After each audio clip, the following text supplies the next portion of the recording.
রাজশাহী বিশ্ববিদ্যালয়ের আকাশে এখন যেন এক অদ্ভুত উত্তেজনা ছড়িয়ে পড়েছে। দিনভর খবরের শিরোনাম, ক্যাম্পাসের করিডর, চায়ের দোকান থেকে শুরু করে শহরের অলিগলিতে একটাই আলোচনা, রাজশাহী বিশ্ববিদ্যালয়ের কেন্দ্রীয় ছাত্র সংসদ নির্বাচন। এই নির্বাচনের ফলাফল ঘোষণার আগেই চারপাশে জল্পনা কল্পনা শুরু হয়েছিল, কারণ অনেকে ধারণা করেছিল দীর্ঘদিন পর এই নির্বাচন রাজশাহীতে ছাত্র রাজনীতির চিত্র পাল্টে দিতে পারে। আর ঠিক সেটাই ঘটল। নির্বাচনের প্রাথমিক ফলাফলে দেখা যায় একের পর এক পদে ইসলামী ছাত্র শিবিরের প্রার্থীরা জয়ী হচ্ছে। শুধু তাই নয়, ২০ জন প্রার্থী জয়ী হওয়ার খবর ছড়িয়ে পড়তেই ছাত্র শিবির সমর্থিত শিক্ষার্থীরা ক্যাম্পাসে উল্লাসে ফেটে পড়ে।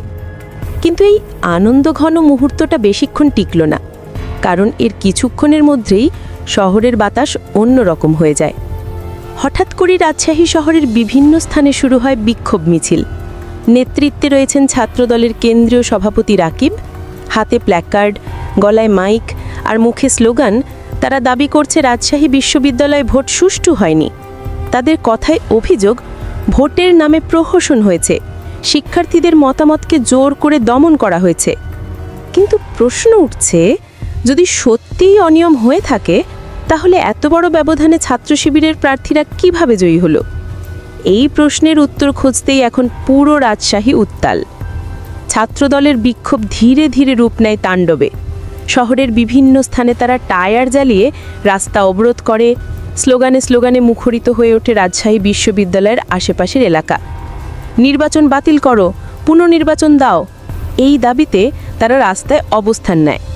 এমনকি তারা বিশ্ববিদ্যালয়ের ভাইস চ্যান্সেলরকেও প্রকাশ্যে সতর্ক করে দেয় যে যদি নির্বাচন বাতিল না করা হয়, তবে এই আন্দোলন ঢাকায় ছড়িয়ে পড়বে আর প্রয়োজনে পুরো দেশ অচল করে দেওয়া হবে।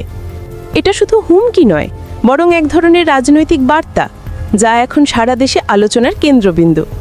কিন্তু এখানেই শেষ নয়, কারণ এই ঘটনার পেছনে আছে রাজশাহী বিশ্ববিদ্যালয়ের দীর্ঘদিনের রাজনৈতিক ইতিহাস।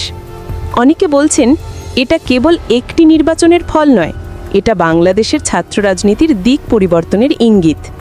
বিশেষ করে যখন দেখা যাচ্ছে অন্যান্য বিশ্ববিদ্যালয়ের মতো এখানেও সাধারণ শিক্ষার্থীরা এখন আগের ধাঁচের রাজনীতির বাইরে বিকল্প শক্তি হিসেবে ইসলামী ছাত্র শিবিরের দিকে ঝুঁকছে।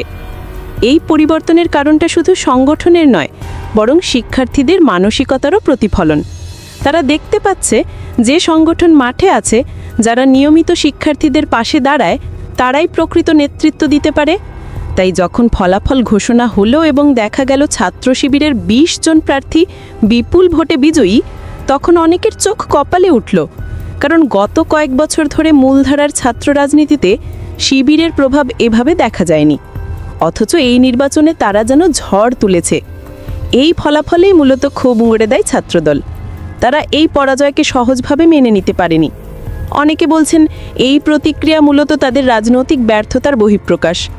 কারণ দীর্ঘদিন ধরে ছাত্রদল বিশ্ববিদ্যালয়ের রাজনীতিতে আধিপত্য ধরে রাখতে চেয়েছিল, কিন্তু এবার ফলাফল উল্টে গেছে।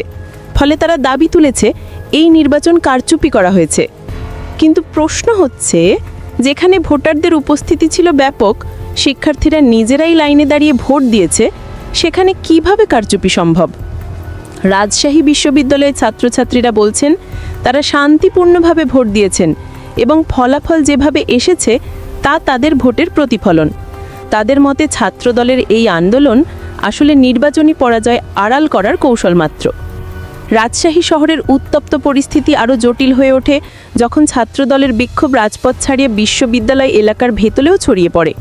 তারা বিশ্ববিদ্যালয়ের প্রধান ফটকে অবস্থান নেয়, স্লোগান দিতে থাকে, নির্বাচন বাতিল না হলে রাজশাহী অচল। একসময় পরিস্থিতি এমন পর্যায়ে পৌঁছায় যে বিশ্ববিদ্যালয় প্রশাসন নিরাপত্তার জন্য অতিরিক্ত পুলিশ মোতায়েন করে। পুরো ক্যাম্পাস যেন মুহূর্তেই রণক্ষেত্রে পরিণত হয়। তবে আশ্চর্যের বিষয় হলো, এই উত্তেজনার মাঝেও ইসলামী ছাত্র শিবিরের নেতাকর্মীরা শান্ত থাকে।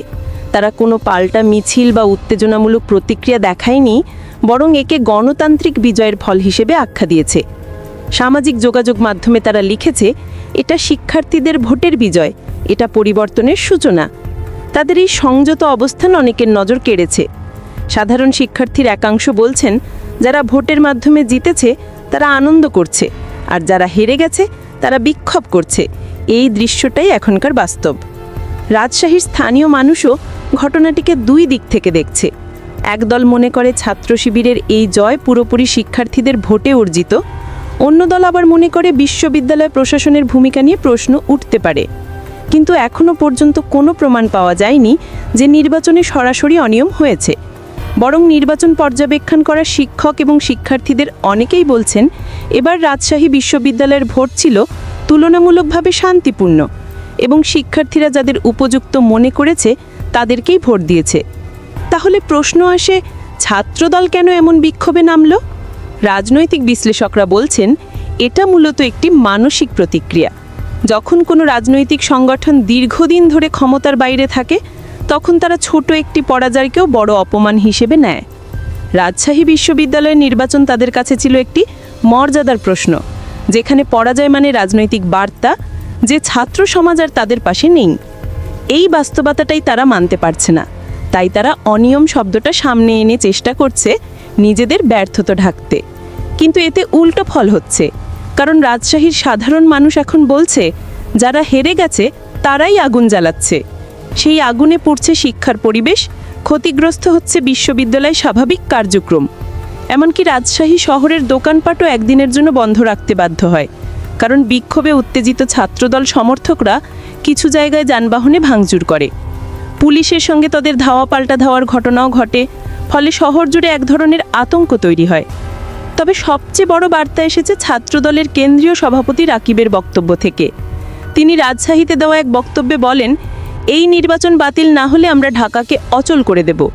তার এই বক্তব্য ছড়িয়ে পড়ে সারা দেশে এবং মুহূর্তের মধ্যেই রাজনৈতিক মহলে তোলপাড় শুরু হয়। কেউ কেউ এটাকে রাজনৈতিক হুমকি বলে দেয়, আবার কেউ বলে এটা হতাশার প্রকাশ। কিন্তু যাই হোক, রাজনীতি আবারও ক্যাম্পাস থেকে রাস্তায় নেমে এসেছে। এ যেন পুরনো বাংলাদেশের সেই চেনা দৃশ্য, একদিকে ভোট, অন্যদিকে ভাঙচুর, মিছিল আর অচল কর্মসূচির হুমকি। কিন্তু এই সব কিছুর মাঝেই রাজশাহী বিশ্ববিদ্যালয়ের শিক্ষার্থীদের মধ্যে নতুন এক ধরনের আশা জন্ম নিচ্ছে। তারা দেখছে দীর্ঘ সময় পর এমন একটি নির্বাচন হলো যেখানে তারা স্বাধীনভাবে ভোট দিতে পেরেছে এবং তাদের ভোটের ফলাফল তারা নিজের চোখে দেখেছে। তাই তারা এই নির্বাচনের ফলাফলকে নিজেদের ইচ্ছার প্রতিফলন হিসেবেই গ্রহণ করছে। অনেকে বলছে এটা শুধু শিবিরের জয় নয়, এটা শিক্ষার্থীদের আস্থা ফিরে পাওয়ার বিজয়। কারণ গত কয়েক বছর ধরে রাজনীতি থেকে শিক্ষার্থীরা মুখ ফিরিয়ে নিয়েছিল। তারা মনে করত ভোট মানেই সহিংসতা, কিন্তু এবার তারা নিজেরাই প্রমাণ করেছে যে সহিংসতা ছাড়াও নেতৃত্ব বেছে নেওয়া যায়। আর সেই জায়গাটাতেই শিবির তাদের অবস্থান সুসংহত করেছে। তারা মাঠে ছিল, তারা শিক্ষার্থীদের সাথে কাজ করেছে, তারা নিজেদের প্রার্থীদের উপস্থাপন করেছে কর্ম দিয়ে, মুখের বুলি নয়। তাই হয়তো শিক্ষার্থীরা ভোট দিয়েছে কর্মীদের হাতে, কথার মানুষদের নয়। রাজশাহীর এই নির্বাচনী উত্তেজনা এখন শুধু বিশ্ববিদ্যালয়ের গণ্ডিতে সীমাবদ্ধ নেই, ঢাকাতেও এর প্রভাব পড়েছে। বিভিন্ন টক শো, সামাজিক যোগাযোগ মাধ্যম এবং সংবাদপত্রের আলোচনায় এই নির্বাচনের ফলাফল এখন প্রধান বিষয়। কারণ এটা কেবল একটি ক্যাম্পাস নির্বাচন নয়, এটা বাংলাদেশের ছাত্র রাজনীতির ভবিষ্যতের দিক নির্দেশক হিসেবে দেখা হচ্ছে। যেখানে দেখা যাচ্ছে পুরনো রাজনৈতিক ধারার বাইরের সংগঠন ইসলামী ছাত্র শিবির আবারও মাঠে ফিরে আসছে, সেটাও শিক্ষার্থীদের ভোটে। অনেকে বলছেন এটা রাজনীতির এক নতুন বার্তা, যেখানে সাধারণ শিক্ষার্থীরা আর স্লোগান বা ক্ষমতার নামে নয়, বরং নৈতিকতা ও কার্যক্রমের ভিত্তিতে নেতা বেছে নিচ্ছে। কিন্তু এই নতুন বার্তাটাই সবচেয়ে বেশি অস্বস্তিতে ফেলেছে ঐতিহ্যবাহী ছাত্র সংগঠনগুলোকে, বিশেষ করে ছাত্রদলকে। কারণ একসময় এই রাজশাহী বিশ্ববিদ্যালয় ছিল ছাত্রদলের শক্ত ঘাঁটি, কিন্তু আজ সেই জায়গায় দাঁড়িয়ে তারা শিবিরের কাছে পরাজিত। এটা তারা মানতে পারছে না, তাই তারা এখন আন্দোলনের ডাক দিচ্ছে, স্লোগান তুলছে, কিন্তু শিক্ষার্থীরা তাতে সাড়া দিচ্ছে না। বরং ক্যাম্পাসে এখনও শান্তিপূর্ণভাবে ক্লাস, পরীক্ষা চলছে। শিবিরের জয়ী প্রার্থীরা তাদের দায়িত্ব নেওয়ার প্রস্তুতি নিচ্ছে, আর অন্যদিকে ছাত্রদল বারবার আন্দোলনের নামে শহর অচল করার চেষ্টা করছে। প্রশ্ন হচ্ছে, এই পদ্ধতিতে কি তারা শিক্ষার্থীদের আস্থা ফিরে পাবে? বরং অনেকে বলছেন এই আচরণের মধ্য দিয়েই তারা নিজেদের অবস্থান দুর্বল করে ফেলছে। রাজশাহীর এক রাজনৈতিক বিশ্লেষক বলেন, ছাত্রদল এখন যেভাবে প্রতিক্রিয়া দেখাচ্ছে সেটা রাজনীতির জন্য শুভ নয়। তারা হেরে গেছে বলে আন্দোলন করছে, অথচ এটা শিক্ষার্থীদের ভোটের সিদ্ধান্ত। এটা মানতে শিখতে হবে। এই মন্তব্য মুহূর্তের মধ্যেই ভাইরাল হয়, কারণ এটা সত্যি। রাজনীতি মানে শুধু জয় পরাজয় নয়, বরং জনগণের সিদ্ধান্ত মেনে নেওয়া। কিন্তু ছাত্রদলের নেতারা সেটাই যেন ভুলে গেছে। বরং তারা এখন হুমকি দিচ্ছে যে রাজশাহী বিশ্ববিদ্যালয়ের নির্বাচন পুনরায় আয়োজন না হলে তারা ঢাকাকে অচল করে দেবে। এটা কেবল রাজনৈতিক বক্তব্য নয়, এটা দেশের শিক্ষাঙ্গনের জন্য এক ধরনের হুমকি। কারণ একটা বিশ্ববিদ্যালয়ের নির্বাচনের জন্য যদি পুরো দেশ অচল হয়ে যায়, তাহলে শিক্ষার্থীরা কী বার্তা পাবে? রাজশাহীর সাধারণ মানুষ তাই প্রশ্ন তুলছে, এটা কি সত্যিই গণতন্ত্রের লড়াই, নাকি রাজনৈতিক প্রতিশোধের অংশ? অনেকে আবার বলছেন, ছাত্রদলের এই অবস্থান তাদের কেন্দ্রীয় রাজনীতির সঙ্গে সম্পর্কিত। বিএনপি যেভাবে জাতীয় পর্যায়ে নিজেদের অবস্থান হারাচ্ছে, ঠিক সেইভাবে তাদের ছাত্র সংগঠনও এখন মাঠে টিকিয়ে রাখার লড়াই করছে। ফলে যে কোনো পরাজয়কে তারা অস্তিত্ব সংকট হিসেবে নিচ্ছে। তাই রাজশাহীর এই পরাজয় তাদের কাছে কেবল ক্যাম্পাস রাজনীতির ব্যর্থতা নয়, বরং একটি বড় রাজনৈতিক বার্তা যে যুব প্রজন্ম এখন আর অন্ধভাবে পুরনো দলের পেছনে হাঁটছে না। তারা এখন নিজেরাই